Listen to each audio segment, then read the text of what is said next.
L'église n'est pas un lieu de tristesse. Amen. L'église n'est pas un lieu de lamentation. L'église est un lieu de fortification. Est-ce que tout le monde me comprend? Nous ne venons pas à l'église pour être tristes, mais nous venons à l'église pour être fortifiés. Amen. Il y a un verset que j'ai lu ce matin avant de commencer mon message. C'est Éphésiens, je crois que tu es là-bas, oui. Éphésiens 4, à partir du verset 8. Une parole a été donnée dedans. Je m'adresse à tous ceux qui servent le Seigneur.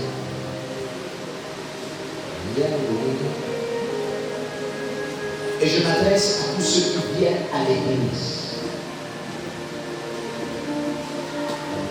La parole de Dieu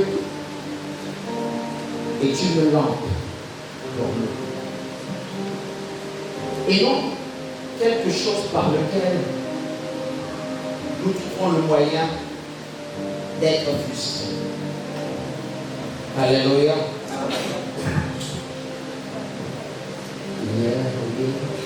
Tu n'as pas Éphésiens 4 dans ta Bible.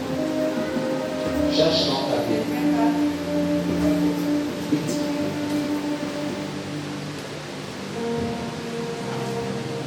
Nous lisons la parole de Dieu dans le livre d'Éphésiens 4 à partir de son 8e verset. Oui. C'est bien ce que déclare l'Écriture. Oui. Il est monté sur les hauteurs. Il est monté sur les hauteurs. Il a emmené des captifs. Il a emmené des captifs. Il y a de quoi les captifs? Quand j'ai écouté cette exhortation le matin, ça m'a fait comprendre que je peux avoir tous les problèmes du monde. Mais le premier problème de ma vie, c'est Dieu qui l'a créé. Je peux avoir toutes les secousses. Le premier défi que Dieu a mis dans ma vie, c'est d'être un captif. Si nous n'arrivons pas à comprendre ça, nous ne pouvons pas servir Dieu. Et nous allons nous conformer à nos humeurs. Il a emmené, il est monté dans les hauteurs. Église, je vous parle. Et il a emmené avec lui, il a fait avec lui des captifs. Ensuite, regardez ce qu'il a fait de ces captifs. Et il a fait des dons aux hommes. Et il a fait des dons aux hommes. C'est le même captif qu'il a d'abord pris. Et ensuite, il a fait des dons aux hommes. Il leur a donné pour rempart des dons. Donne-moi un amen, bien. Amen. Je dis ici que le don que tu as, la capacité que tu as, la connaissance que tu as, n'est pas pour toi, c'est pour ton frère. Amen. Ce n'est pas à ton service. Dis à ton frère, j'enlève le masque. Et je le dépose. Tout ce que j'ai en moi ne m'appartient pas, mais ça appartient à un autre. Le premier problème de l'homme sur la terre, dans le service, c'est qu'il est d'abord un captif. Je vais dire un esclave. Or, l'esclave n'a rien à dire. Que pourrais-je dire à un homme actuellement? Je suis un esclave. Quelle défense vais-je avoir? Je suis un esclave. Quel droit je vais revendiquer? Je suis un esclave. Je n'ai pas de droit. Mon frère, ce matin, je vais te dire que si tu accordes des droits, c'est que tu n'es pas un esclave. Je vais dire à l'église, il a amené des captifs. Et il a fait des dons.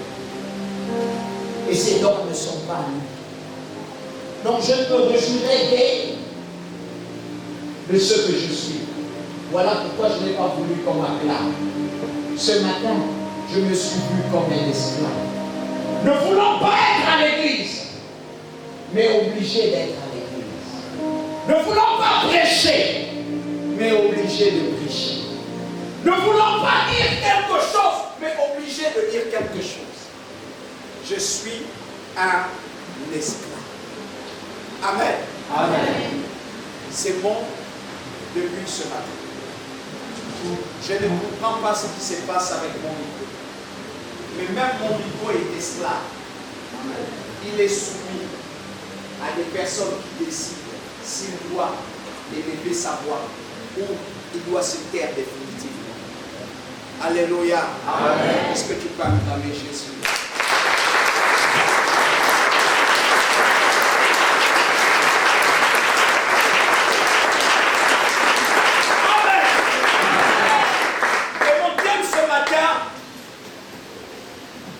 Dieu a un but à atteindre avec toi. Dieu a un but à atteindre avec chacun de vous. Dieu a un but à atteindre dans ton service. Dieu a un but à atteindre dans ta famille. Dieu a un but à atteindre dans ton travail. Amen. Amen. Et si on enlevait le but, on mettrait à la place des objectifs. Dieu a un objectif à atteindre avec toi. Amen. Amen. Même pendant que tu traverses des périodes difficiles, Dieu a un objectif à atteindre avec toi. Amen. Est-ce que je peux parler à l'église? Amen. Est-ce que je peux essayer d'éduquer l'église ce matin? Amen. Je commence à dire à l'église, sois en joie. Parce que Dieu a un objectif à atteindre avec toi. Amen. Tout comme le malin a un objectif à atteindre en te voyant. Tout comme Dieu a aussi un objectif à atteindre. Amen. Amen. Amen. Mais c'est à nous de situer les objectifs de Dieu dans notre vie. Amen. Amen. Parce que si on laisse et qu'on oublie les objectifs de Dieu, pour nous, le diable viendra mettre en vous ces objectifs. C'est la triste réalité, mais c'est des choses qu'on doit dire à l'église. Amen. Amen. Proverbe 16.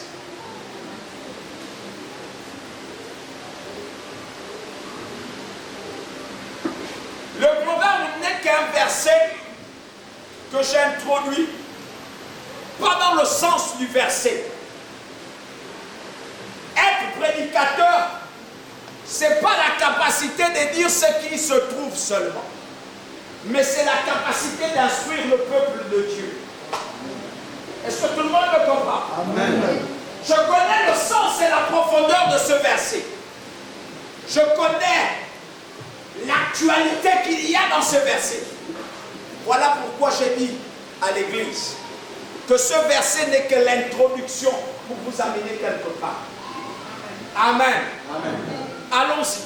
Proverbe 16, verset 4. L'Éternel a tout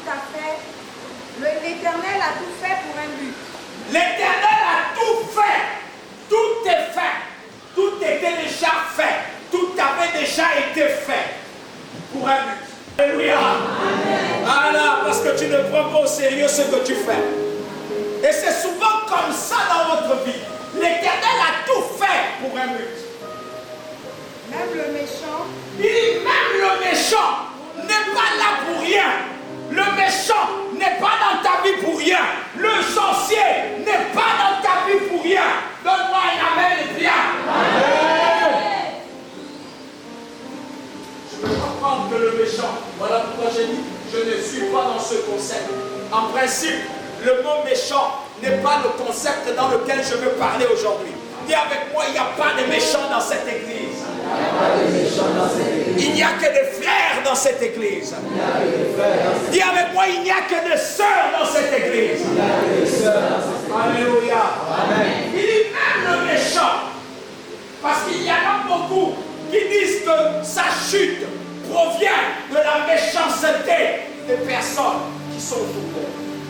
Il dit même le méchant est là pour un but. Chaque homme doit savoir que sur la terre, nous accomplissons un but, un plan, un objectif. Donne-moi un amen. Amen. Et quand les hommes ne le comprennent pas, ils ont du mal à décoller dans leur vie. Quand des familles entières ne comprennent pas qu'ils ont un objectif à atteindre avec Dieu, ils sont ballottés ça et là. Le diable est rusé. Il savait déjà que l'homme avait un but à atteindre avec Dieu. Est-ce que je parle à quelqu'un? Est-ce que jusque-là ça va? Mon objectif ce matin, c'est que tu comprennes que ton Dieu t'a choisi pour un but. Tout ce que tu vis peut être un problème. Mais sache que Dieu a un but à atteindre. Allons-y. Même le méchant pour le jour du malheur. Il dit même le méchant, c'est pour le jour du malheur. Le but du méchant, c'est le malheur. Donne-moi un amen, bien. Amen. Tu n'as pas besoin de te presser. Dis à ton frère, ne te presse pas. Ne te presse pas. Celui qui te bloque là, ne te presse pas. Celui qui te retarde, ne commence pas à le tuer. Parce qu'il a un jour, toute sa méchanceté, tout ce qu'il te fait a un but. Et la finalité, c'est le malheur. Frère, sœur, ne te venge pas. Il est là pour accomplir son plan. Je ne sais pas si je parle bien à quelqu'un. Amen. Je ne sais pas si je parle bien à une femme. Amen. L'homme que tu ne veux plus saluer, la tante que tu ne veux plus fréquenter, les parents que tu refuses aujourd'hui d'accepter dans ta vie parce qu'ils sont sorciers. Frère, sœur, tu es en train de détourner de ton but et de ton objectif. Si tu laissais Dieu poursuivre sa parole, sache qu'il se vengera. Et votre vengeance à vous n'a pas d'effet. Ça ne produit pas de joie. Vous savez, un homme qui se permet de tuer Goliath avant le temps de Goliath ne peut pas avoir la gloire. Si David avait tué Goliath pendant qu'il était dans le champ, il n'y aurait pas de gloire qu'on l'aurait transmise. Est-ce que je parle à quelqu'un? Mais il fallait attendre le temps de la guerre. Il fallait attendre le temps où on humiliait le peuple de Dieu pour qu'un David quitte du champ et qu'il se présente devant tout le monde et qu'il dise je veux relever le défi, et que les hommes autour de lui qui avaient peur de Goliath lui disent frère, si tu peux, on te donnera quelque chose. David avait dit qu'est-ce qu'on peut me donner? Il dit on te donnera la gloire, on te donnera tout ce que tu veux. Mais si David l'avait fait dans le champ, il ne devait pas avoir la gloire. Frère, sœur, tout est fait pour un but, pour un objectif. J'aimerais que tu touches ton frère et que tu dises à ton frère, frère, tout est là pour un but. Amen. Je ne sais pas comment tu vas sortir d'ici.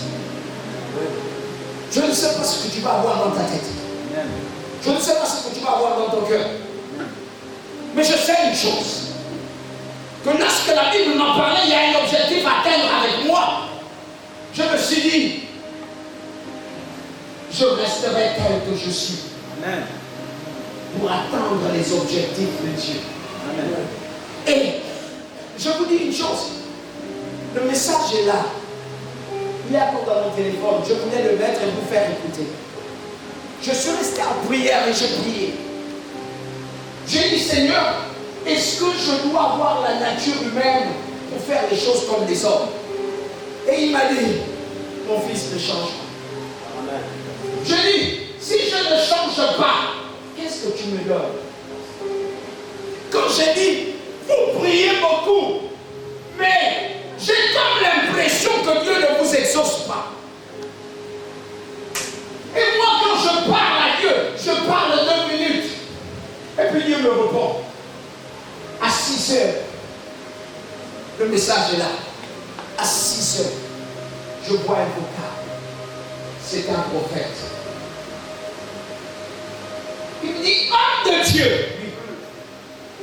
j'étais quelque part dans une vision. Et puis, je t'ai vu rentrer dans une salle. C'était comme une banque. Et tu rentrais là-bas. Ensuite, à distance, je te voyais. Il y avait des hommes autour de toi. Mais un homme est sorti de là. Et il est venu vers toi. J'ai dit oui. Ensuite, il a posé la question. Qu'est-ce que tu veux? Et j'ai dit, je veux 100 millions. Toute la salle a crié. Un crédit de 100 millions. Le monsieur a répliqué. Non, il ne demande pas un crédit. Il demande 100 millions. Après, il me dit, le monsieur a dit, c'est pour faire quoi? Et j'ai dit au monsieur, c'est pour les travaux d'une nouvelle église. Il a dit, ok, on va voir le conseil. On va t'accorder ça. Il m'a dit, homme de Dieu, quels sont les travaux que tu fais chez toi? Je dis, je n'ai pas les travaux. Et je ne fais rien. Sauf que je suis fatigué de ne pas avoir l'argent. Il m'a dit, donc, dans ce cas, je crois que ton père est en train de siéger pour ton argent.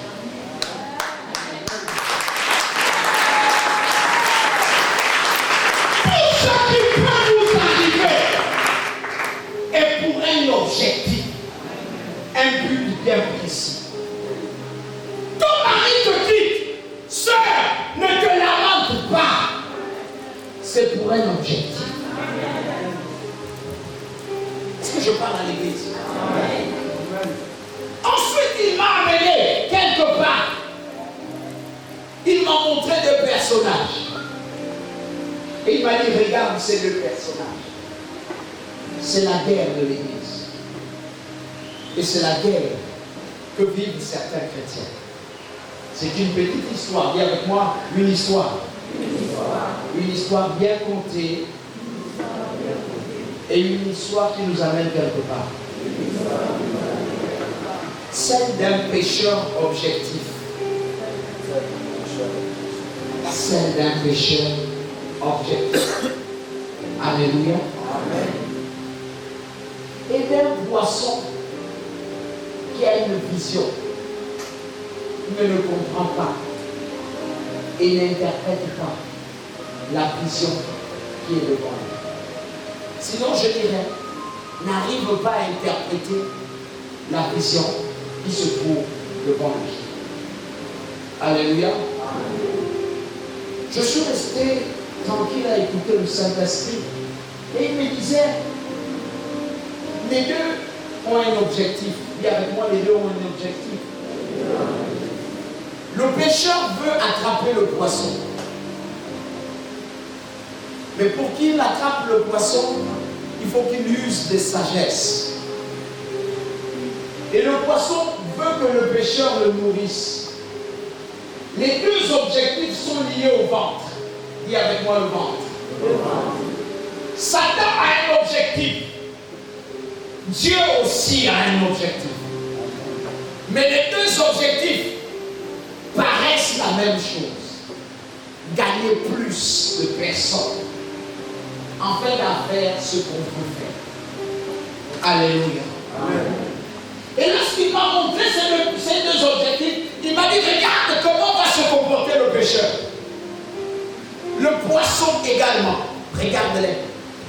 Le pécheur va dire à sa famille, ce soir, attendez-vous à manger un poisson. Alléluia. Amen. Attendez-vous à manger un poisson. Et l'objectif du pécheur, c'était d'attraper coûte que coûte le poisson. Est-ce que l'église me comprend bien? Amen. Est-ce que l'église peut bien me comprendre? Amen. Alors il a essayé avec un filet. Mais le poisson avait un conseiller. Dites avec moi un conseiller. Un conseiller. Et le conseiller, sage qu'il était, a dit au poisson, quand tu vas voir des cordes dans l'eau et que tu vas voir ces cordes alignées, s'il te plaît, ne t'approche pas. Le poisson voit des cordes, le filet que le pécheur avait tendu. Et le poisson dit, on m'avait dit, il y a un filet. Je ne dois pas m'approcher. Il ne s'était pas approché. Le pécheur a compris qu'il fallait attendre dans la nuit. Il a pris une torche. Mais le poisson avait encore son conseiller. Il lui a dit, quand il y a la lumière, ne t'approche pas. Sinon, on t'attrape. Est-ce que toute l'église me comprend? Amen. L'objectif était là. Mais le poisson qui avait une vision voyait. Mais il ne savait pas pourquoi on lui donnait tout ça. Vous savez, l'église peut avoir une vision et ne pas comprendre le message qu'il y a derrière tout ce qu'il voit. Est-ce que je parle à quelqu'un? Le poisson va se retrouver quelque part et puis il dit non, je ne parle pas ça. Mais la rage au ventre, la faim au ventre dévorait le poisson. Le conseiller dit au poisson, quand tu veux manger, il est mieux d'aller dans la boue. Dans les profondeurs des eaux, va dans la boue. Et nourris-toi de tout ce que tu trouves là-bas. Mais quand tu trouves un appât suspendu, c'est un piège. Ne mange pas. Alléluia. Et là, le pécheur va user de sagesse. Il va dire, il est mieux que je mette un appât pour attirer le poisson. Dis avec moi le leurre.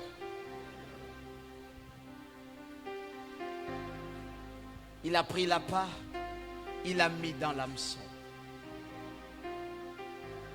Il a jeté l'hameçon dans l'eau. Et l'hameçon est descendu à un niveau, s'est accroché. Et l'appât bougeait.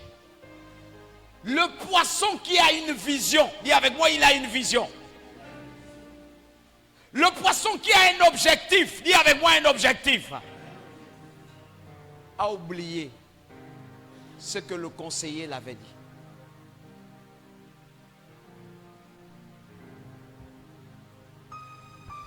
Il a oublié que le conseiller l'avait dit. Si tu trouves un appât, tu trouves une nourriture suspendue, ne te nourris pas.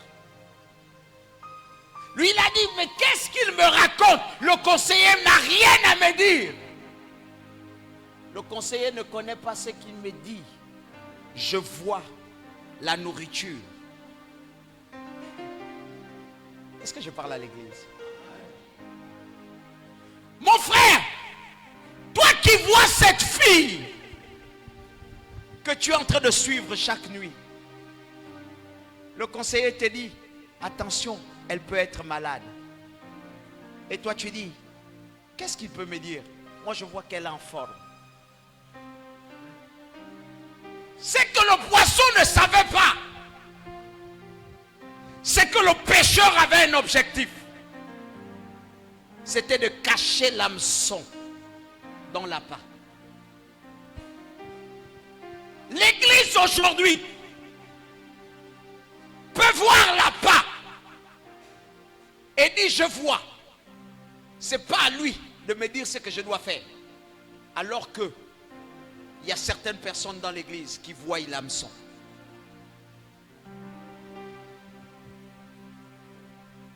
Beaucoup vont dire nous avons de vision. Nous voyons, nous savons, nous connaissons, nous sommes dedans. Mais à l'intérieur de ce que tu connais, il y a un piège.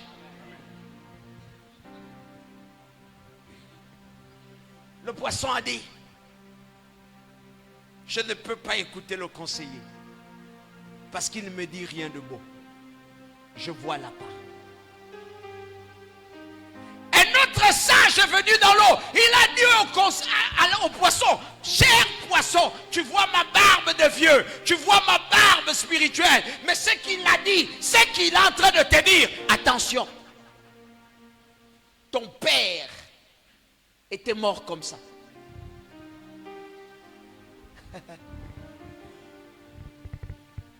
Ton père est parti comme ça. Cet appât est un piège. Et le poisson a dit, je n'ai pas besoin de vous écouter. Je veux l'appât. Et quand il a mangé, au lieu de voir l'appât, il a vu l'hameçon. Je parle à l'église. Je parle aux prophètes. Je parle aux hommes de Dieu. Je parle au peuple de Dieu. Le Saint-Esprit est là pour nous diriger. L'objectif de Dieu, ce n'est pas nous donner ce qui est mauvais. C'est de nous donner ce qui est bon. Mais notre objectif, quelquefois, traîne des pièges. Attention. Là-dedans, c'était une question de vision. Dis avec moi de vision.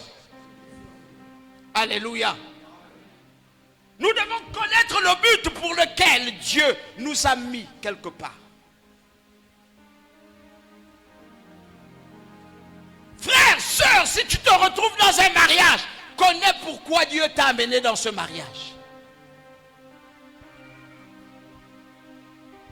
Mon ami, si Dieu t'a amené dans un travail, connais pourquoi Dieu t'a amené dans ce travail.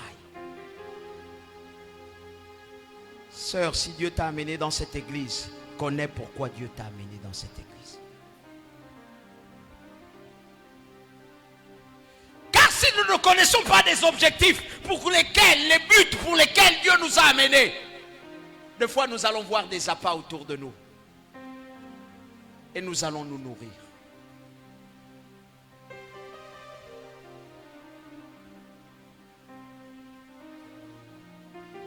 Je répète, Dieu veut ton bien. Alléluia. Nous devons connaître le but pour lequel Dieu nous a mis quelque part.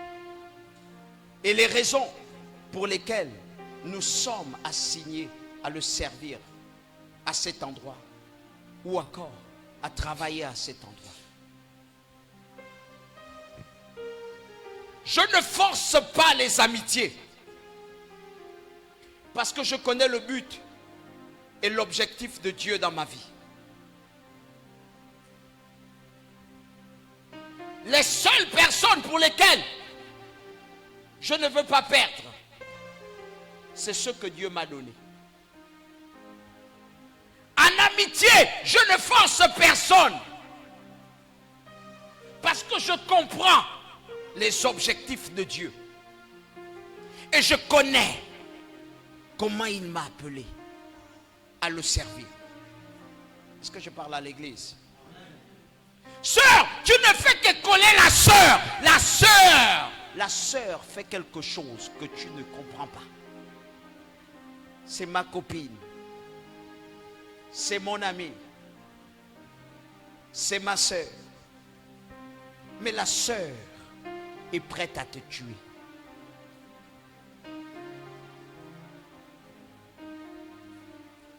Oh, travailler ensemble. Oh, manger ensemble. Mais c'est dans manger. Elle a d'autres objectifs. C'est t'amener dans l'eau. Et toi, tu as des objectifs. C'est l'amener dehors. Sœur, frère, quelquefois, il faut connaître tes objectifs. Est-ce que je parle à l'église? Amen. Voilà pourquoi les chrétiens ne doivent pas abandonner leur vie de prière. Car la subtilité du diable, c'est de s'introduire là où une porte est ouverte. Je vois des chrétiens me dire, je suis chrétien, je prie. Sœur, est-ce que tu sais à quel moment tu ne pries pas tous les jours? Est-ce que tu sais à quel moment Satan est rentré dans ta vie?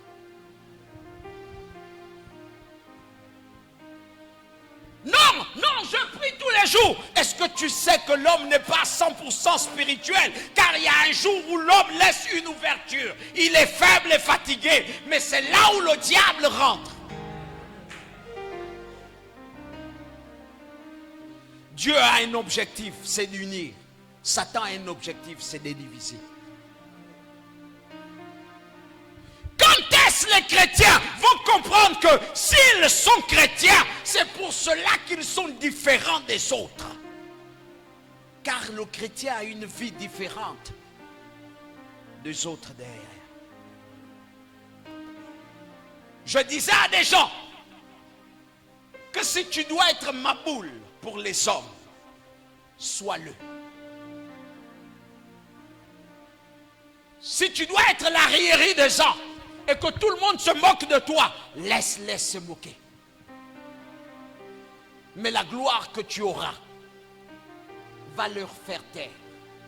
Et ils vont témoigner que le maboule est devenu intéressant.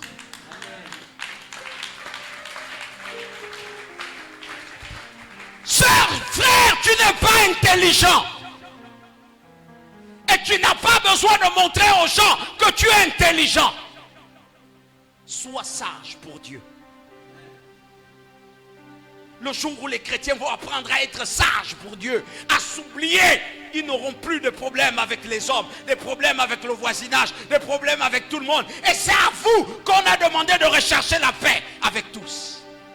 Attention. Aujourd'hui, je parle comme un père. Et souhaitez-moi une bonne fête de Père. Vous êtes comme des ingrats.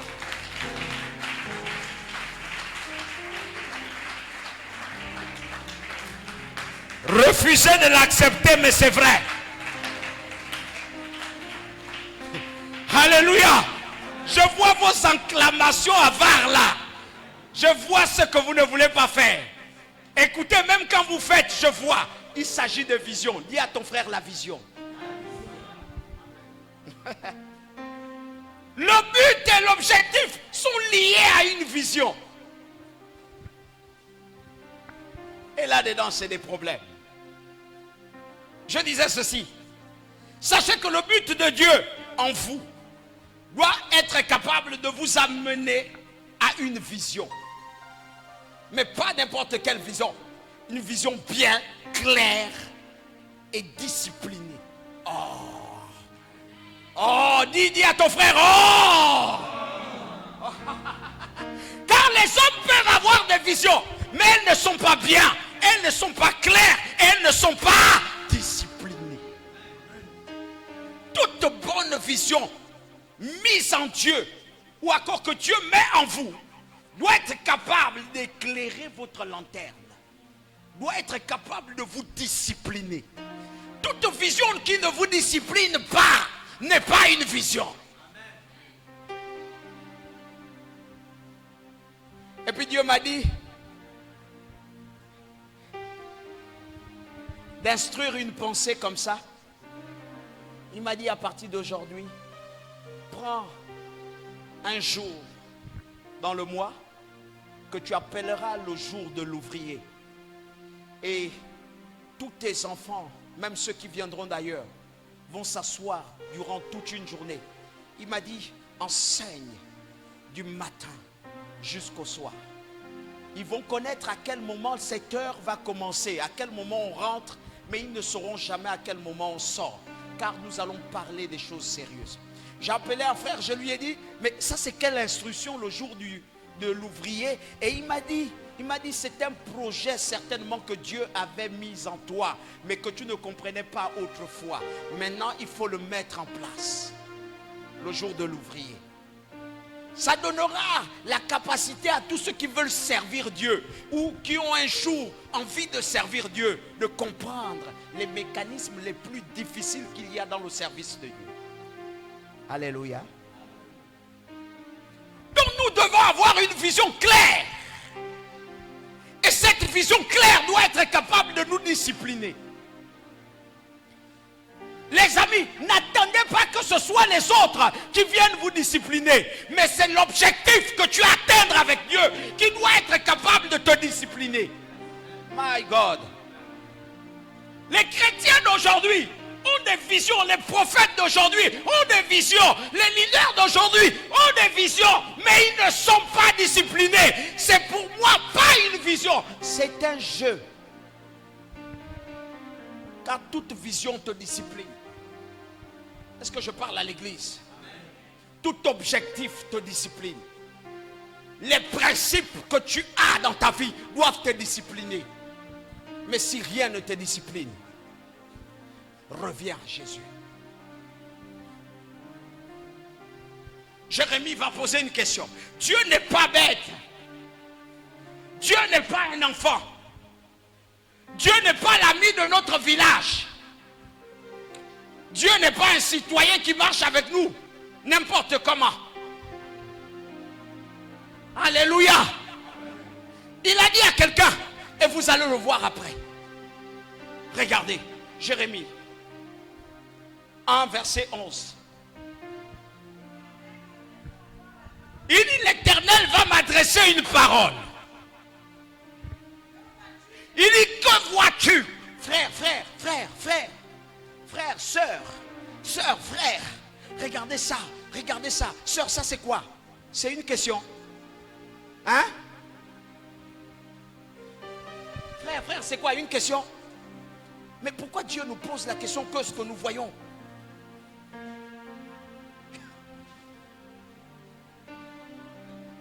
Frère, qu'est-ce que tu vois là? Mais attends, tu penses que je ne vois pas la fleur?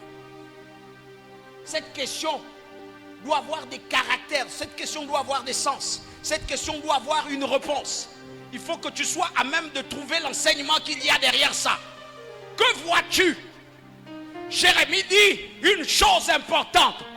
Hé, Bangébé, prophète de ce temps, excusez-moi. J'ai vu que derrière toi, il y a ta maman. Donc c'est ta mère qui te tue.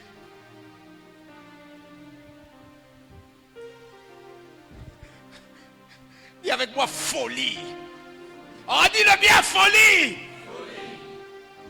J'ai vu derrière toi que c'est ton père. Je vois un monsieur qui est comme ça.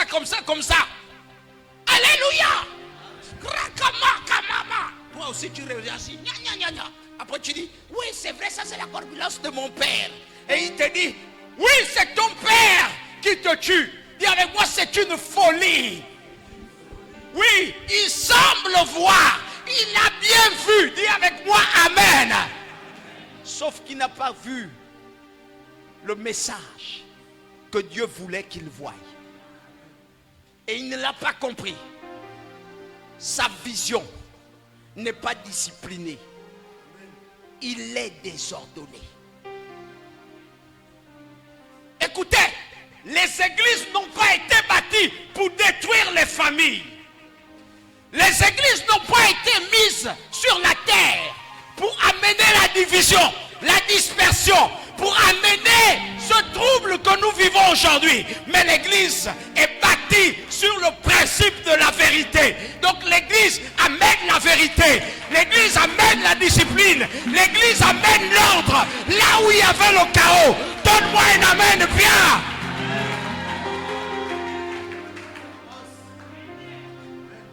Chercher avec mes enfants. Et mon enfant pense que je suis bête quand je lui dis laisse. Il se casse la figure. Souvent, quand je dis à mes enfants, arrêtez-vous, ils se disent, il est bête, il est nonchalant, il est maboule, il est erroné, il ne connaît pas. Si toi tu ne frappes pas, la Bible m'a dit, je vais susciter Jéhu, je vais susciter un autre et un prophète. Il dit, si Jéhu le foigne, il y aura un autre qui va l'attaquer. Et si l'autre le foigne, le prophète va le tuer. Or, le prophète, c'est la bouche de Dieu. Vous attaquez quelquefois à vos parents bêtement.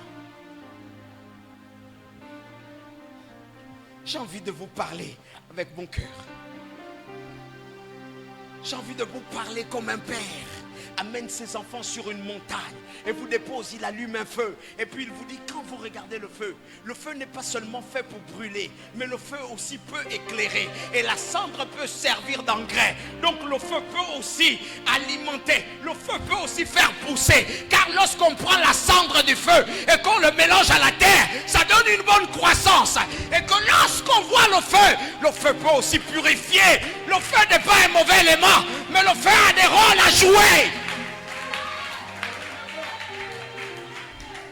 Qu'est-ce que tu vois? Tu dis tu es prophète, tu dis tu es pasteur, mais quand tu me vois, qu'est-ce que tu vois? Ce que tu ne vois pas ne peut pas te bénir. Ce que tu regardes, c'est ce qui va te bénir. Or, ce que tu regardes avec les yeux charnels ne sera jamais une bénédiction. Mais c'est ce que tu vois avec les yeux spirituels qui seront quelque chose. Et encore même, je dis à l'église, ce n'est pas tout de voir avec les yeux spirituels. Il faut comprendre le message derrière ça. Quelqu'un vient devant toi, il te ment.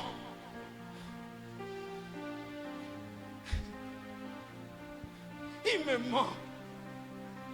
Et puis celui qui me dirige me dit, il ne connaît pas qui tu es. Il ment.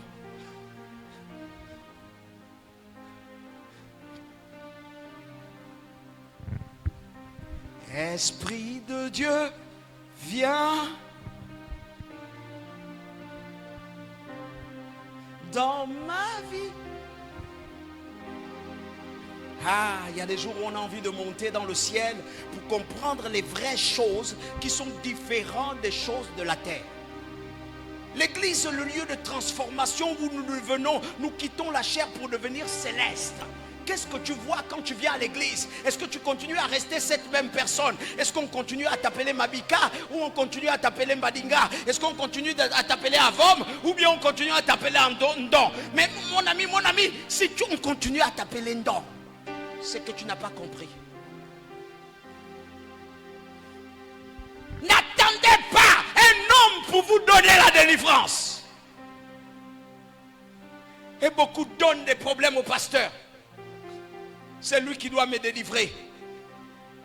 Un homme ne délivre personne, mais il dirige l'homme vers sa délivrance. Regarde à ta délivrance, mais ne me regarde pas.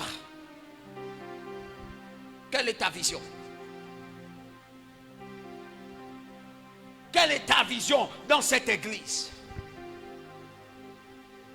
Est-ce que tu regardes comme tout le monde le pot de fleurs ou tu vois un chandelier? Est-ce que tu regardes le prédicateur comme étant un prédicateur ou tu vois un ange te donnant le message? Est-ce que tu vois ou tu ne vois pas? Qu'est-ce que tu vois? Quand tu viens à l'église, qu'est-ce que tu vois? Toi qui dis que je vois, Dieu me parle en songe. Est-ce que tu es sûr que Dieu te parle en songe? Alléluia. Est-ce que tu es sûr que Dieu te parle réellement? La plus grande folie se trouve en toi. Pourquoi Dieu ne te parle pas? Tu ne vois pas les cataclysmes que tu crées autour de toi. Si ton père ne monte pas, tu tombes. Les sentences sont sur toi. Tu ne les vois pas. Les hommes ne voient jamais les dimensions. Les hommes ne voient jamais les messages. Et ils n'écoutent jamais les messages. Voilà pourquoi ils ne comprennent pas que dans les messages, il y a quelque chose de grand. Si ta vision ne te conduit pas à un message, c'est que ta vision est vaine. Alléluia. Et je dis ceci. Si la vision à son tour doit être capable, la vision à son tour doit être capable de vous amener à un message venant de Dieu et un message bien interprété. Quand on a une vision, cette vision doit être capable de t'amener à un message. Alléluia. Voici ma vision et voici mon message. Bâtir l'édifice de Christ dans l'homme intérieur par le moyen de la foi. Voilà pourquoi quand ta foi semble chanceler, je peux te remonter. Est-ce que je parle à quelqu'un? Quel est ton message? C'est pas tout d'avoir la vision. Quel est ton message?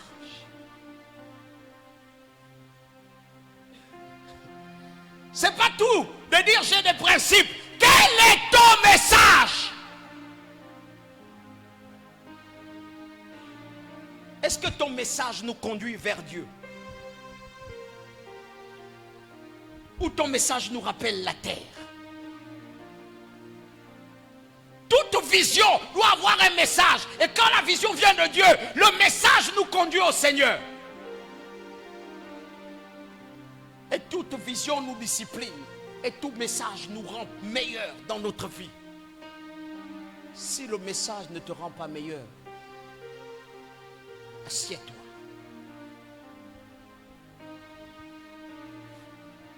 Oh, Elia, Elia, eh, eh.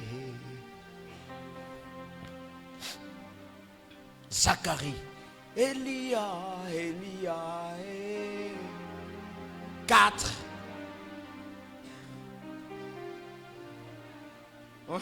On va pas lire jusqu'à 9. Ah la sœur, on va s'arrêter à Zacharie. On va voir même 1, 2. Parce que le 9 va traduire un message. Ça va traduire l'implantation d'un message. Et ce que produit le message dans la vie de quelqu'un. Mes enfants, nourrissez-vous de la parole.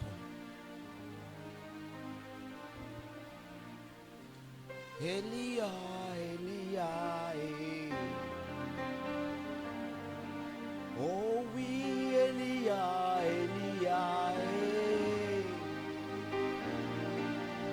Oh Elia, Elia, eh. Vas-y, prends, lis-le.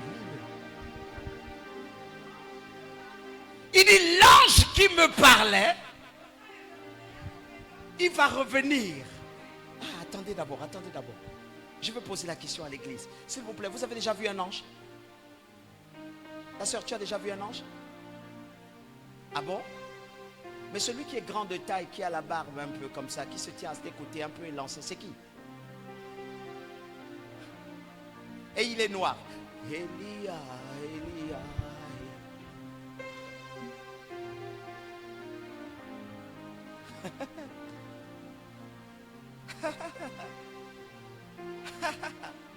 Alléluia. S'il vous plaît, est-ce que l'église a déjà vu un ange? Est-ce que le peuple de Dieu a déjà reçu la visitation d'un ange? Répondez-moi s'il vous plaît, on va commencer, c'est un message. Il n'y a pas de bataille. Tu as déjà vu un ange? Vous êtes marre là, mais vous ne croyez pas. Amen. Donne-moi un amen bien. Ok, donc tout ça, les gens ont vu. Amen. Je prends l'exemple du frère. Il était sur un manguier. Et sur son manguier, pendant qu'il cueille les mangues, il laisse tomber. Et un regroupe. Mais il n'a pas le message. Donc, tant qu'il n'a pas le message, cette vision n'est pas utile à lui. L'ange était là. Ce n'est pas de sa faute. Est-ce que je parle à quelqu'un? C'est la capacité qui se trouve en lui qui n'était pas à même de poser la question. Nous ne pouvons pas avoir une vision sans interprétation.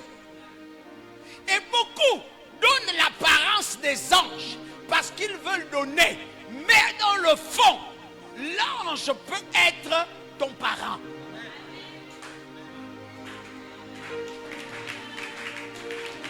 L'ange peut être l'homme que je suis.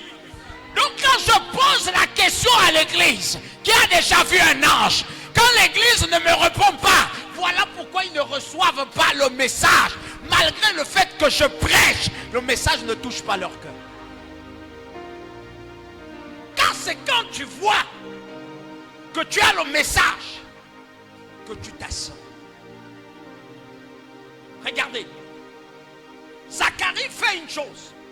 Dieu le prend, l'amène, lui pose la même question que Jérémie. Mes amis, il y a des problèmes dans l'église.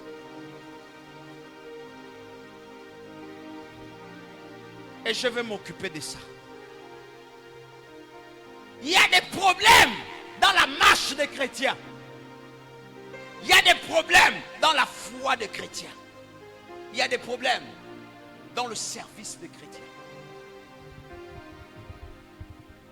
Dès lors que tu vois quelqu'un te parler, c'est qu'il a un objectif à atteindre avec toi. Et cet objectif doit avoir tout son sens dans ta vie. Regardez, je dis jusqu'aujourd'hui, l'église se retrouve ici. Mais je crois que j'ai déjà expliqué à l'église comment j'ai eu ce chapitre de la Bible. Fils, lève-toi. Elia, Élie. Fais vite, fais vite, fais vite. Viens même comme ça, viens. L'église a des problèmes. Viens, montre-moi le bras. Montre la main. Vous voyez cette cicatrice? Mon enfant était très petit. Il avait à peine 1 an. 1 an, c'est ça, non? 1 an? 1 an. Quand il a eu ça. Cette cicatrice l'a amené à l'hôpital. Et à l'hôpital, vous connaissez comment sont les futurs rois ou encore les futurs princes du Seigneur lorsqu'ils traversent une période. Ils sont dans un état de pressoir. Et cet état de pressoir, de fois, il n'y a rien. J'écoute les gens ici me dire, je souffre et puis je ne vois pas les résultats. Mon ami, tu m'amuses. Tu m'amuses. Je vois des femmes me dire, je ne me marie. Moi je suis venu, je devais me marier. Non, ma soeur, tu m'amuses. Tu n'as pas encore porté tu n'as pas encore porté les serviettes. Tu prends la serviette, tu déchires au milieu et puis tu mets sous forme de... Tu n'as pas encore eu ça. Tu n'as pas encore fait ce que tu ne voulais pas faire. Et tu le fais. Parce que tu dois vivre. Tu n'as pas encore ça. Et moi, j'étais dans cette période. Et il se retrouve à l'hôpital. Vous savez, partout où Dieu veut vous amener, il crée la solitude. Et il a créé la solitude. Ma femme étant à peine 1 semaine avec un enfant, il fallait que je veille avec lui à l'hôpital. je dormais avec lui. Et il fallait qu'on fasse son opération. Je vous dis, il y avait des problèmes. Le matin, je me lève, je lui laisse avec des mamans qui étaient avec moi. Et puis je m'avais cherché une bricole comme ça pour essayer d'avoir un peu quelque chose. Le soir, je rentre et je dois en même temps m'occuper de madame qui a un enfant. En même temps, lui. Tu peux partir t'asseoir, papa. Et puis ça arrive à un moment donné, on est en train de me réclamer des sous parce qu'on doit l'opérer. Amen. L'Éternel a tout prévu pour un but. Et un objectif, s'il faut le dire. Et je me retrouve là, en train de chercher l'argent. Chercher, je ne sais pas comment ça va venir. Je cherche, je ne sais pas. Et puis, un soir, au hall de l'hôpital général. Amen. Là où était la traumatologie. Le long couloir. Dieu va me dire, serre-moi. J'ai dit, comment je peux te servir dans un hôpital? On sert Dieu dans un hôpital, comment? On est tous là pour des problèmes. Il me dit, serre-moi. Et je me dis, bon, c'est juste une parole en l'air. Mais à peine je monte le couloir, je suis en train de longer le couloir parce que j'étais à l'étage, que je vois une jeune fille on veut faire des pansements, mais elle s'agrippe comme si elle était un oiseau. Elle s'agrippe. J'ai dit non, ça c'est un démon. Tout le monde dit oui, c'est un démon. C'est vous les pasteurs, non? Vous priez souvent, non? Pardon, aidez-nous, on veut faire le pansement. J'ai dit, mais serre-moi en bas, et puis serre-moi ici, serre-moi. Nous allons te servir. Je rentre dans la salle, elle dit, pas toi. J'ai dit, oh, God, tu viens de me rassurer que je peux chasser. Je commence à prier. Quand je dis, tu descends. Les amis, j'ai commencé à voir des démons. Quand je dis, tu descends, elle descend. Tout le monde dit, mais la fille là est brûlée de fond à compte. Mais comment elle arrive?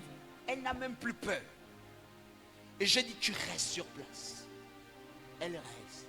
On fait le pansement. Les infirmières ont vu ça. Elles ont dit, toutes les fois qu'on veut faire le pansement, mon fils est connu. Papa Christ, faut passer parce qu'on va encore faire le pansement. Un autre est arrivé avec son enfant. Elle met l'enfant dans la salle et l'enfant veut nous dominer spirituellement. J'avais un ami qui parlait, lui aussi il était chrétien. Vous savez, les chrétiens, c'est pas cette union que je vois dans l'église ou cette union que je vois parmi les chrétiens aujourd'hui. Les chrétiens que nous étions, quand nous sommes quelque part, on parle de Jésus et on est unis. Donc il venait tous les jours me raconter, frère, est-ce que tu as vu? Moi j'ai lu la Bible pour passer du temps. Et pendant qu'il est en train de passer du temps, la petite fille lui pose une question. Elle bloque la bouche du gars. Le gars dit, mais je ne sais pas pourquoi je perds tous mes sens. La petite là me fait quoi là? Il ne connaît plus un verset. Cependant, moi je suis allongé. Je vois comment toute la scène, c'était tout un film. Quand je me lève, je dis, ça c'est quoi? Je regarde la petite fille. Toute la salle en train de dire, mais comment la petite fille là pose des questions comme ça? Quand je me lève, dès qu'elle me voit, elle dit, maman, moi je t'ai dit de me changer la salle. Moi aussi j'ai dit à la mère, cet enfant-là te fait souffrir. La mère me dit, hein, comment tu sais? J'ai dit, ferme-moi la porte, on ne change pas la salle, elle reste ici. Elle me dit, il y a quoi, papa Christ? J'ai dit, tout de suite, on va savoir. Mais quand elle l'a avoué, que je me suis cassé le pied là exprès, pour te donner les problèmes, toi tu ne veux pas me ramener chez papa. Moi je te dis, ramène-moi chez papa. Papa et moi on a l'habitude de manger ensemble. Papa est fâché contre toi, il m'avait dit de te faire souffrir. Et je te fais souffrir. Tu vois la grossesse que tu as là. La mère n'a jamais dit à l'enfant que je suis enceinte. Elle avait à peine 2 mois. Mais elle n'a pas parlé. Elle dit que comment l'enfant connaît que je n'ai jamais dit ça à quelqu'un. J'ai dit, voilà écoute, ça va sortir. Délivrance. Mais je cherche l'argent. Est-ce que l'église me comprend? Mais j'ai besoin d'argent. L'Éternel a tout prévu pour un but. Et il sait là où nous allons. Ta guérison ne sera pas comme les autres. Ta visitation ne doit pas être comme les autres. Il sait ce qu'il fait. Je vais commencer à prier. Et on me dit, on est à 2 jours, 3 jours de cette manifestation. Si j'avais dit que j'ai vu un ange et je n'ai pas compris le message, aujourd'hui vous ne serez pas dans cette église. Alléluia. Il était 18 heures, je suis en train de prier, mais je ne montre à personne que je pleure. Je prends ma tête, je mets comme ça et je dis, Seigneur, suscite. Suscite, je ne sais pas comment ça va se faire. Je vois un monsieur, grand de taille, noir, avec une veste. Il rentre dans la salle, tout le monde est captivé. Moi, j'ai mon fils, je le prends, je le mets derrière. Il dit non. Il me dit non. Laisse-le là. Il tourne la salle, il salue les gens. Ça va? Ça va vous? Vous allez bien? Nous tous, on a regardé ce monsieur. Personne n'a ouvert la bouche. Il est venu près de mon enfant. Il a dit, comment tu t'appelles? Chris? Ouais. Tu as le même nom que celui qui est en haut là-bas? C'est bien. Il me regarde, il sourit. Il dit, tu as une Bible? Ouais. Il prend la Bible. Il ouvre la Bible. Il dit, c'est pour toi. Et il dit à mon fils, ne t'en fais pas. Demain, on va t'opérer. Et tout le monde va venir. Personne n'a ouvert la bouche. Personne n'a dit un mot. Quand il dit demain, les choses sortent. Et il me dit, tu as finalement compris? Attends. Quand il est sorti de la salle, ceux qui connaissent l'ancienne trauma de l'hôpital général vont te dire, il y a une descente de l'autre côté, il y avait une descente de l'autre côté. Amen. Il est sorti de la salle. Quand les sens sont revenus, on a dit à chacun, oh, l'homme là est venu, et puis il a parlé, il a fait tout ceci. Je sors, je regarde au couloir, je ne vois personne. J'ai dit non, c'est pas bon. Je descends de l'autre côté, je ne vois personne. Je trouve le gardien me dit personne n'est monté ici. Je demande à l'autre, est-ce que tu as vu? Il me dit non, il n'y a personne. Personne n'est monté. Là-bas aussi, il n'y avait personne. On est descendu, on a fait le tour de cet endroit-là. On n'a vu personne. Quand je remonte, mon cœur dit, regarde le verset. Je regarde, c'est le verset que vous utilisez aujourd'hui. Le message que vous vivez aujourd'hui. Le verset pour lequel vous êtes assis aujourd'hui m'avait été donné dans un lieu d'hôpital à cause de cet enfant. Aujourd'hui, nous prêchons l'évangile. Ce message m'a discipliné et m'a donné la carrure qu'il faut, m'a donné la force de croire que Dieu est toujours là. Est-ce que tout le monde me comprend bien? Zacharie dit une chose. Allons-y, lis maintenant, et puis on part chez nous. Il est quelle heure, s'il vous plaît? Je répondis. Il dit, je vois un chandelier. Il dit, tout en or. À la partie supérieure.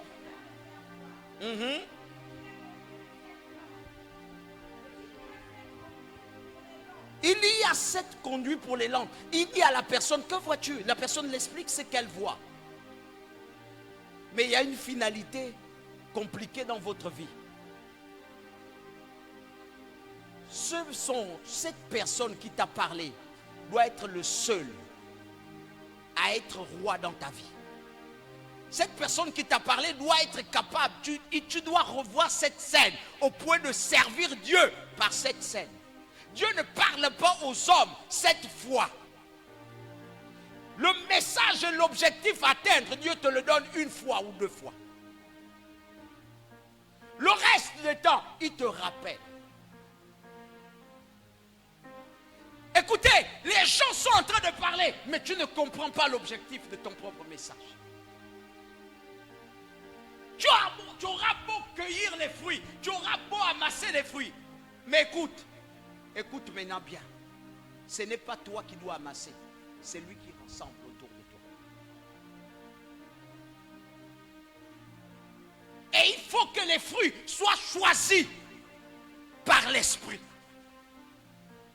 Donc ce que tu ne manifestes pas, Dieu ne peut pas le rassembler autour de toi. Il veut rassembler un caractère qu'il faut pour servir Dieu. Alléluia. La sœur doit comprendre que son message l'a parlé jusqu'aujourd'hui. Cette guérison a rassuré toute votre vie. C'est ici à l'église où je vois quelqu'un venir pour le panier. Pour le panier. Quand tu lui donnes le panier, il veut maintenant le pain. On ne suit pas Jésus pour plusieurs objectifs. On suit Jésus sur un seul objectif. Si tu n'abandonnes pas le reste pour t'accrocher à un objectif que tu as vu, Dieu ne sera pas ton maître.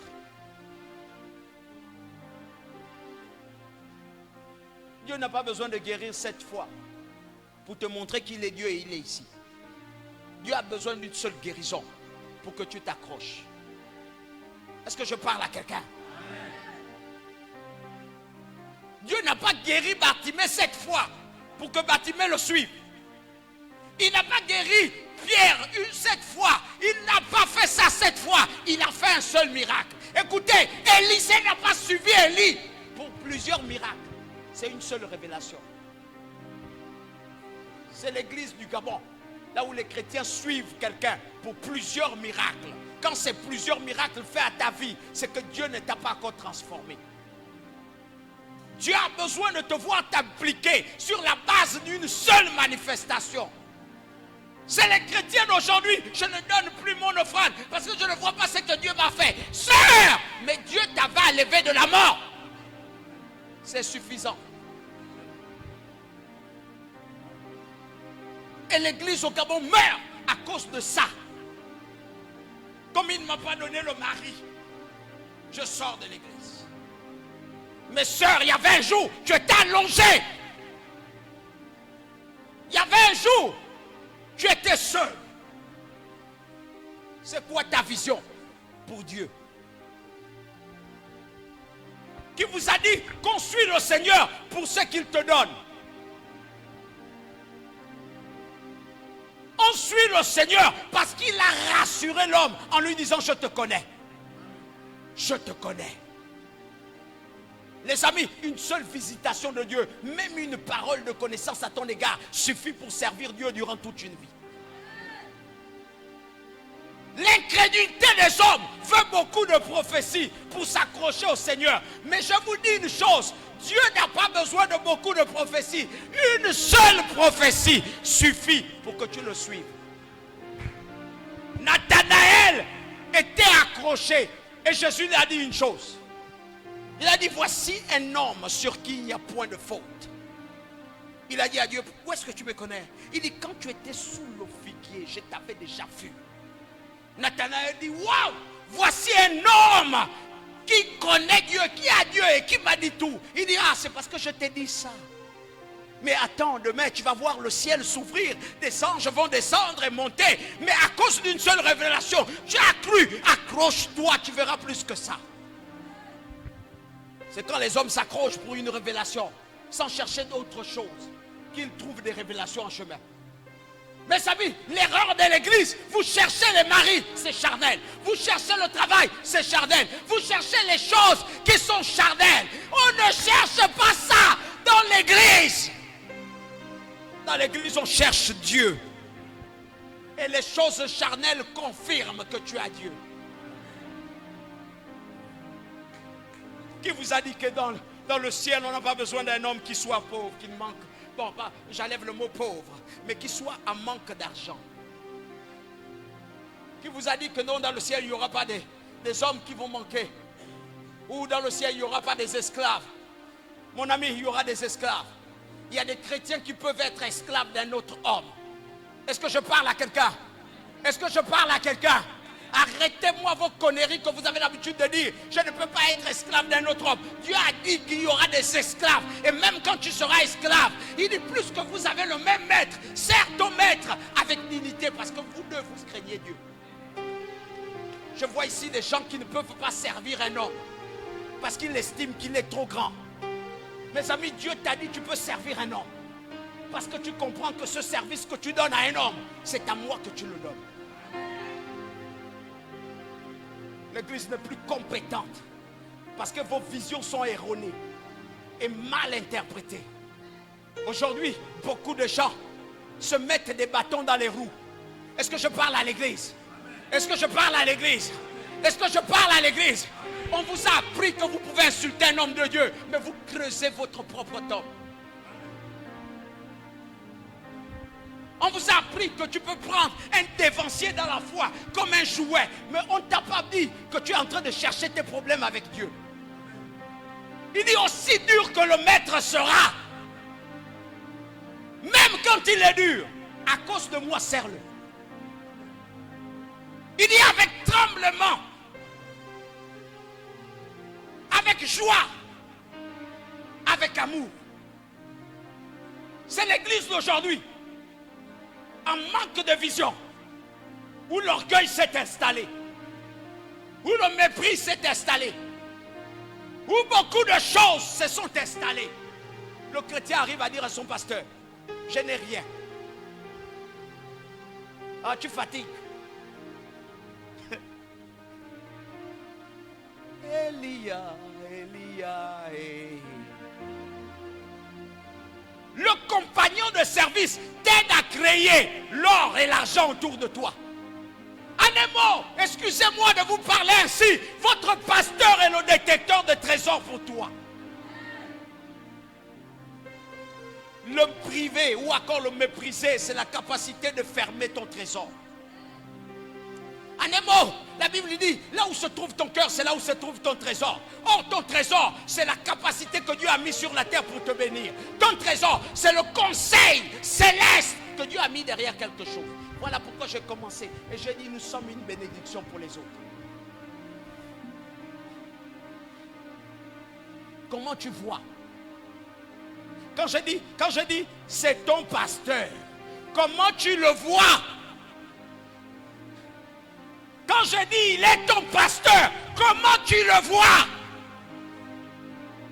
Ses faiblesses sont un encouragement pour ta marche.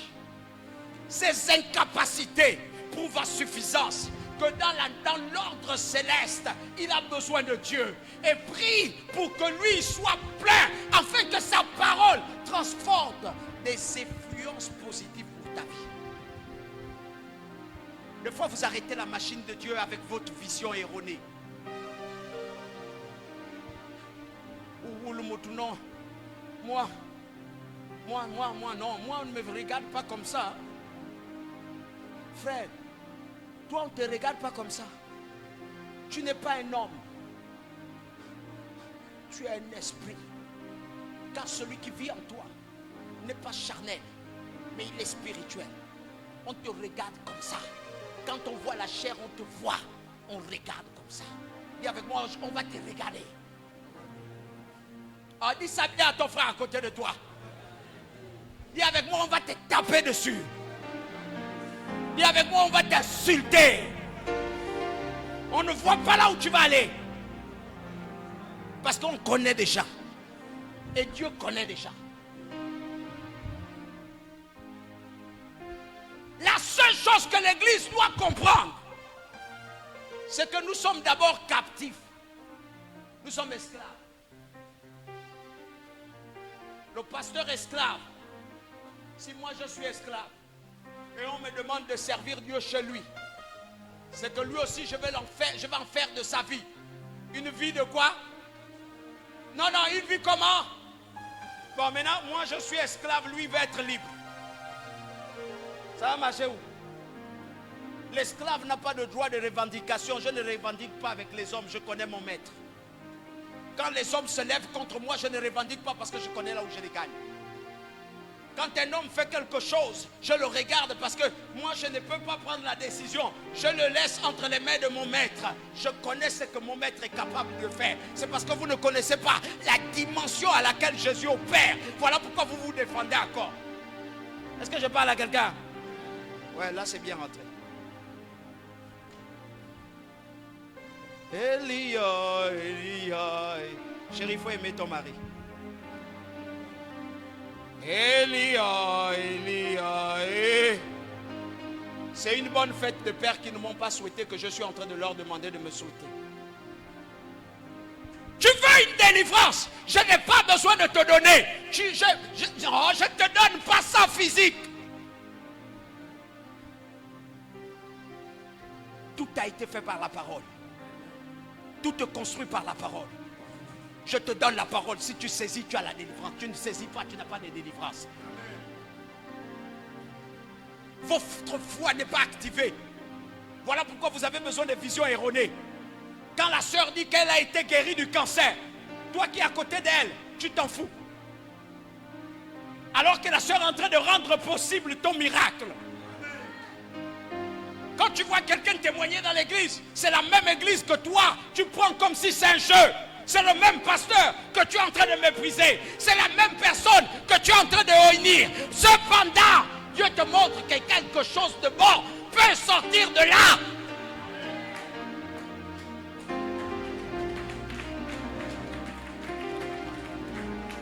Écoutez, c'est un privilège d'avoir un père.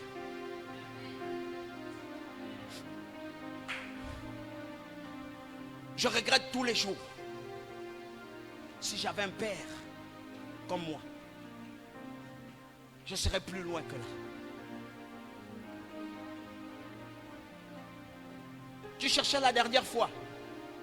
Tu as parlé hier de quelque chose. Je suis Élie. Élie n'a ni de mère. Il s'est forgé lui-même. Dieu a tout fait pour me repousser de partout. Pour que je sois un homme qui pleure et qui cherche en pleurant. Même quand je veux le faire, mes enfants, c'est compliqué. Au Cameroun, je suis parti pour voir un homme. Dieu m'a dit, personne ne pose la main sur toi. Personne. Tu m'appartiens.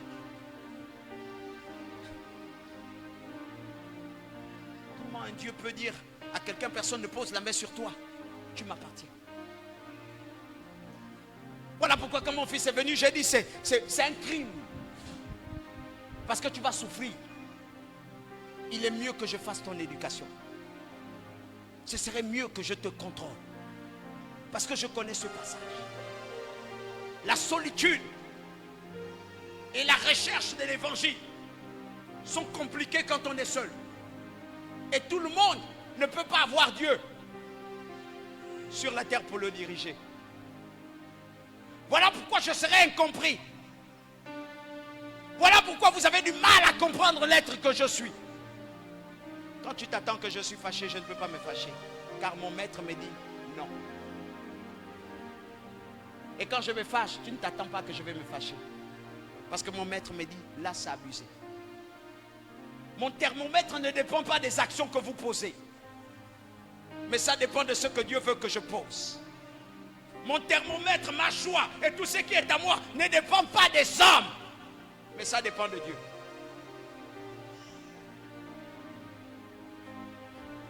Alléluia. Alléluia. Et puis, je dis à l'église, tout a été créé pour un but. Si tu es seul, c'est pour un but. Si tu es dans un problème comme celui-là, c'est pour un but. Si tu vas là où tu vas, c'est pour un but. Mais sache une chose. Si tu forces à vouloir faire comme tu veux, tu te casseras la figure. Et devant, il y a déjà un piège. Je suis en train de voir une plaine dévastée. Et devant, il y a déjà un piège. Et c'est là où nous, les prophètes, on rit. Parce que nous, on ne voit pas seulement. Et quelquefois, on ne voit pas. Mais on a le message qu'il faut. Alléluia. Alléluia. Alléluia. Alléluia. L'Éternel vous promet des choses importantes. L'Éternel veut vous donner des grandes choses. C'est à vous de vous accrocher. Et à vous de devenir des véritables enfants, des véritables fils. Le problème de l'Église et des chrétiens, c'est qu'ils veulent tromper Dieu. Ils pensent que Dieu, c'est comme le petit copain que tu trompes dehors. Mon ami, ma fille, lis vite, on va jusqu'à la motivation. Merci. Lis. Et puis on part à la maison. Amen. Amen. Après j'ai fini, je dépose ma Bible, je cours.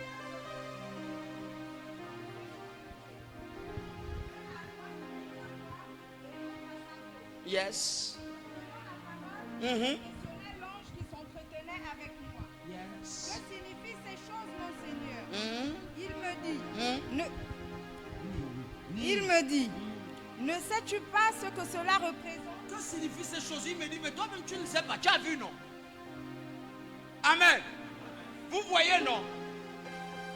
Mais vous n'arrivez pas à reproduire parce que vous ne savez pas ce que ça signifie. Vous avez vu la fleur, le tout pour vous c'est d'arroser la fleur. Mais vous ne savez pas ce qui est derrière la fleur. Voilà pourquoi si tu viens dormir n'importe comment et puis tu t'allonges n'importe comment, on te frappe. Non, mon Seigneur, lui répondis-je. Oui. Il reprit et me dit, Yes. voici le message que l'Éternel adresse à Zorobabel. Cette œuvre, vous ne l'accomplirez ni par votre bravoure, Regarde, c'est la révélation. Hein? ni par la force, mais par mon esprit. Donc ça ne sert à rien que je force les choses. Amen. Amen. Amen. Donc quand je te demande de faire quelque chose, ça ne vient pas de... Amazine, tu devais comprendre ça depuis. Allons-y. Le Seigneur des armées célestes le déclare. Yes. Et qu'est-ce que tu, toi, grande montagne, Qui es-tu, toi, grande montagne? devant Zorobabel? Non, il ne faut pas être une montagne. Dis à ton frère, ne sois pas une montagne. Au risque d'être aplani. Parce que Dieu tape les balayages. Est-ce que tout le monde me comprend un peu? Dieu peut raser ta montagne. Dieu peut raser l'obstacle qui s'élève sur toi. S'il faille qu'on te réduise, Dieu va te réduire. J'ai bien plus peur de Dieu que j'ai des peurs de Satan. Les amis, la chose qui me fait le plus peur en ce moment, amen, c'est d'attendre, hein, mon fils. Si tu refuses de faire ça, je te bastonne. C'est ça là. Et où les petits chrétiens, ils te disent non, moi je préfère la chicotte de Dieu. Moi, la chicotte de Dieu, tu peux mourir. Tu meurs. Un être qui dirige le monde te tape. Roule, tu meurs. C'est pas ça que vous mentez là. Oh, parce qu'il t'a fait souffrir. Et là, la souffrance, ce n'est pas la chicotte de Dieu. C'est un avertissement de sa chicotte. Non, moi Dieu m'a frappé de 1 an de souffrance. Vous parlez, vous connaissez ce que vous dites là. Dieu a seulement dit que donc cette femme-là ne doit pas continuer avec toi, Moïse, parce que je sens qu'elle veut séparer le peuple. Dieu dit ça. Il dit bon, regarde, je vais lui donner la lèpre, je lui frapperai de lèpre. Une lèpre est sortie, pas attendre 5 ans. Et en Israël, quand tu as la lèpre, tu ne marches pas avec les gens. Tu es souillé à vie et tu ne vas plus jamais t'asseoir dans une maison là où il y a les hommes. On t'exclut du camp. Moïse a dit non, la lèpre elle va... Non, c'est pas bon. Il est parti plaider. Et Dieu a dit bon d'accord, laisse-la un peu là-bas. Elle va un peu connaître. Je vais lui laisser un peu 2 jours. C'était quoi? Les murmures. C'était quoi? Les ragots. Sur quoi? Sur qui?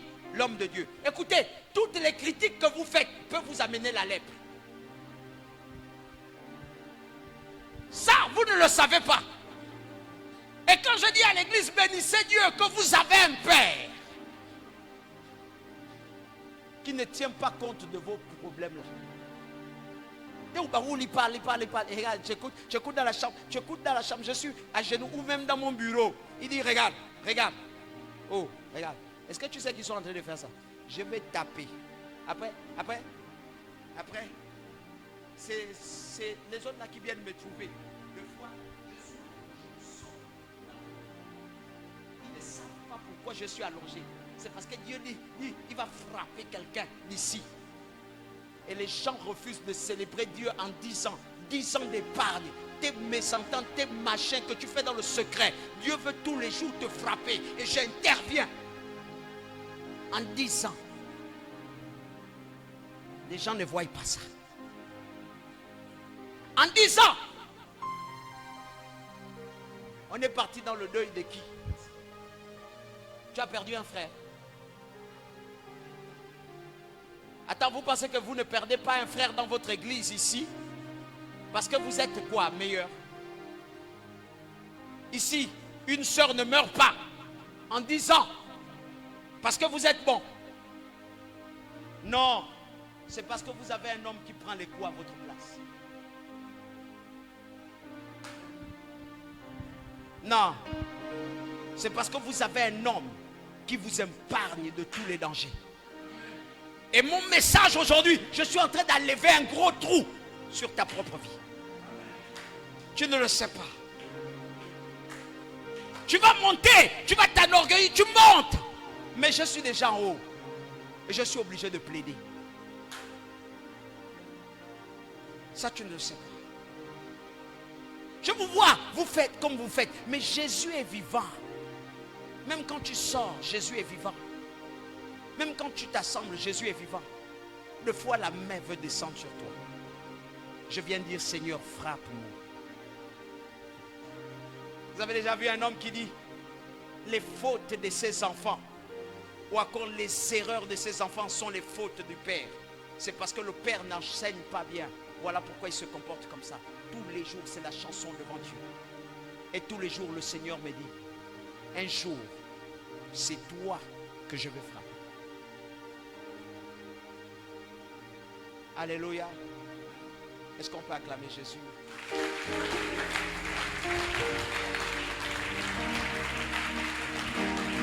Est-ce que tu peux acclamer très fort Jésus?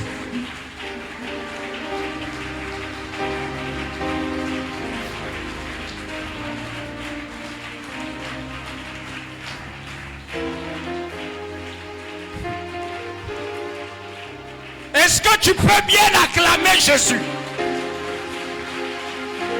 Ton acclamation doit résonner. C'est une prière.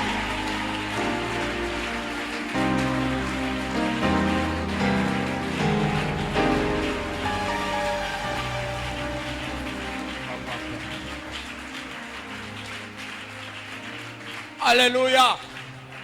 Alléluia. Je tiens à dire une chose. Aujourd'hui, je prie pour personne. Mais je tiens à rappeler à l'église que nous sommes un peuple victorieux. S'il vous plaît, allons-y là où Dieu nous amène. Si tu as des choses à faire avec Dieu, fais-le. S'il vous plaît, essayons de nous asseoir et faisons la rétrospective de notre marche chrétienne. Trouvons à l'intérieur le plaisir de servir Dieu. Les églises se détruisent aujourd'hui, c'est l'invention du diable. Mais si on pouvait devenir meilleur avec Jésus, le mariage que tu cherches là, ce n'est pas la source d'une bénédiction. En fait, ce n'est pas une bénédiction tant importante pour Dieu. C'est juste le résultat que je suis avec toi. L'argent que tu cherches là, que tu chéris, n'est pas la source de tout. C'est pourtant Dieu à tes côtés. Les amis, j'ai tout perdu. Le salon Sky sortait à peine, il coûtait 1 million, je l'avais. L'écran plat, 45 pouces, je l'avais. J'avais au minimum le luxe qu'il fallait. Mais j'ai tout perdu pour devenir un homme qui dort dehors. J'ai accepté ça tout en servant Dieu. Ma femme et moi, nous avons marché dans la disette, on louait le Seigneur sans jamais dire à Dieu, tu nous énerves. Toi ce matin, un peu de souffrance, un peu de patience, et tu commences à dire Dieu n'est plus. Ce que tu cherches, c'est charnel. Tu ne partiras pas au ciel avec la télévision. Tu ne partiras pas au ciel avec tous les gadgets qu'il y a sur la terre. Même les voitures. Tu n'iras pas au ciel avec ces voitures. Pourquoi ne pas servir Dieu? Pourquoi ne pas t'attacher à celui qui est capable de te donner tout et te priver aussi de tout? Il y a des gens qui cherchent tellement des hommes, tellement de femmes, qu'ils en ont fait une obsession. Dans l'église, si on ne parle pas de mariage, ils sortent de l'église. Et dans le fond, quand tu vérifies son caractère et son comportement, elle ne peut pas garder un poussin.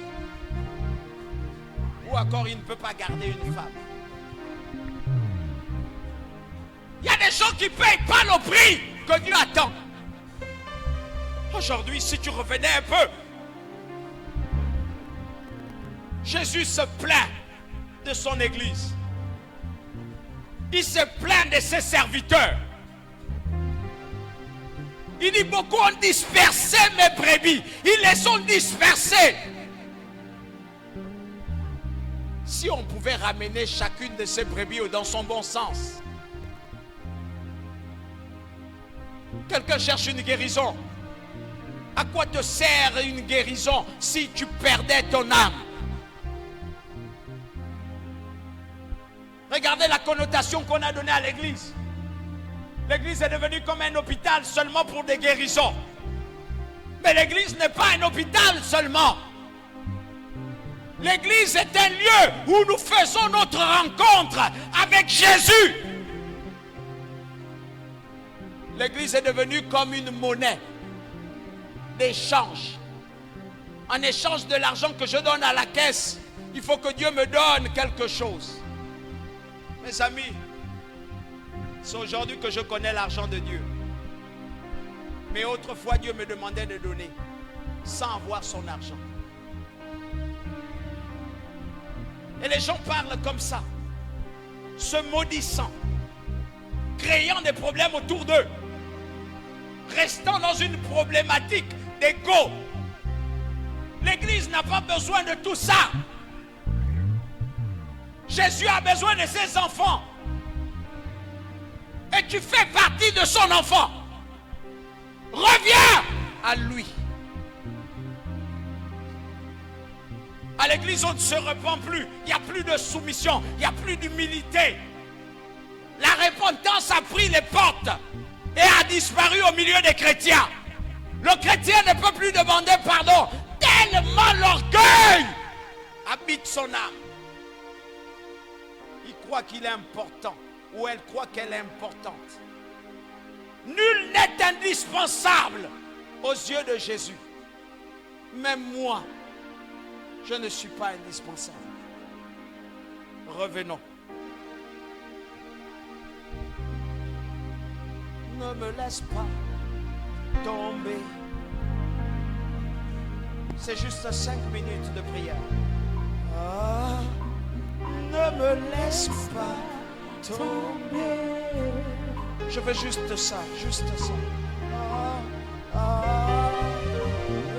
Ne me laisse pas tomber. Tu vas dire à ton Dieu, je comprends l'objectif pour lequel tu m'as choisi. Ne me laisse pas tomber.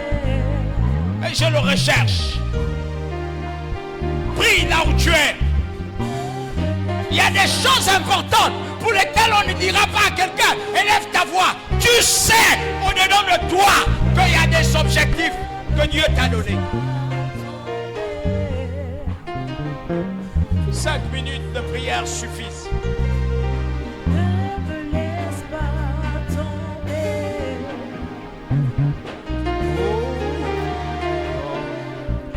Ne me laisse pas tomber. Je veux que tu parles à ton Dieu. Parle à ton Dieu. Tu transformais, transforme-moi.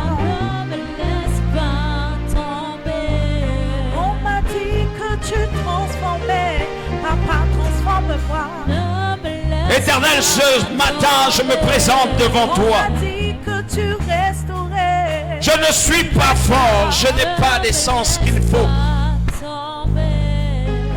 Mais je sais une vérité. C'est que mon âme a besoin de toi. Quelquefois je m'égare. Quelquefois je dis ce qu'il ne faut pas. Mais je sais une vérité.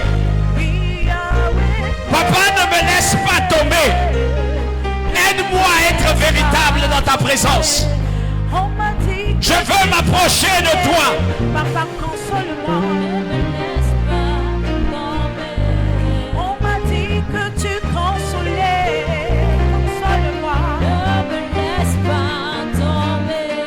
On m'a dit que tu transformais. Transforme-moi. Ne me laisse pas tomber. Je crois que les questions importantes de la vie, les questions importantes de la vie chrétienne, n'ont pas besoin qu'on vous dise comment prier.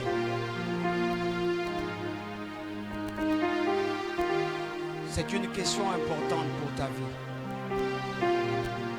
Si tu estimes que tu as parlé à Dieu, c'est suffisant. Mais ce que tu as dit à Dieu, pense-le. Le problème des chrétiens, c'est qu'ils prient sans penser à ce qu'ils disent. Pense-le. Que Dieu vous bénisse.